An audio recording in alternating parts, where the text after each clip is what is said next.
Ce 17 mai, la Fondation Roche a organisé les 2e rencontres annuelles de la maladie chronique sur le thème « Droits des personnes atteintes de maladies chroniques ». Plus de 250 participants ont suivi les débats organisés en 3 tables rondes. Ce fut l'occasion de faire un point sur les nouvelles problématiques liées à la chronicité de la maladie, notamment dans les domaines juridiques et sociaux, liés par exemple à la poursuite d'une activité salariée et aux discriminations éventuelles qu'elle engendre. Les principales discriminations vécues par les personnes atteintes de maladies chroniques, et en particulier dans mon cas de cancer, sont divisées en 2 cas. Le côté emploi, accès à l'emploi, retour à l'emploi, et l'accès à l'assurabilité pour acheter une maison par exemple. Les témoignages ont soulevé des questions concrètes telles que dire ou ne pas dire sa maladie au travail.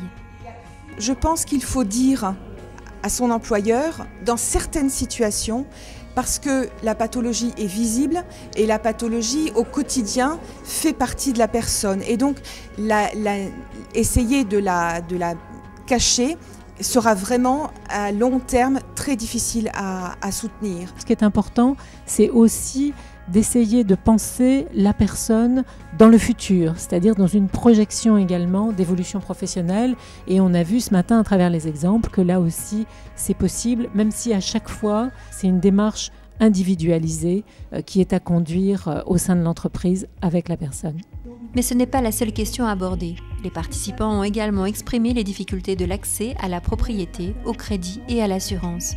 Pour ce qui concerne cette question d'assurabilité des risques aggravés, elle subit à l'heure actuelle, l'assurabilité, un encadrement assez fort sous la base d'une convention qui cherche à limiter en fait la discrimination dont les malades chroniques sont l'objet.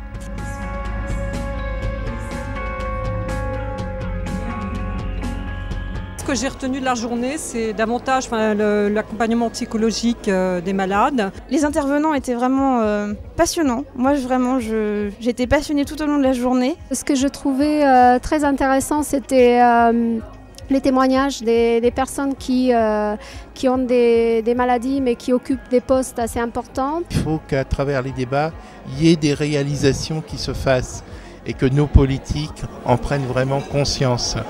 Une résolution a été adoptée, première étape en vue de la rédaction à terme d'une charte du patient atteint de maladies chroniques. La journée s'est clôturée par la remise des prix Fondation Roche aux projets innovants pour améliorer la qualité de vie des patients atteints de maladies chroniques.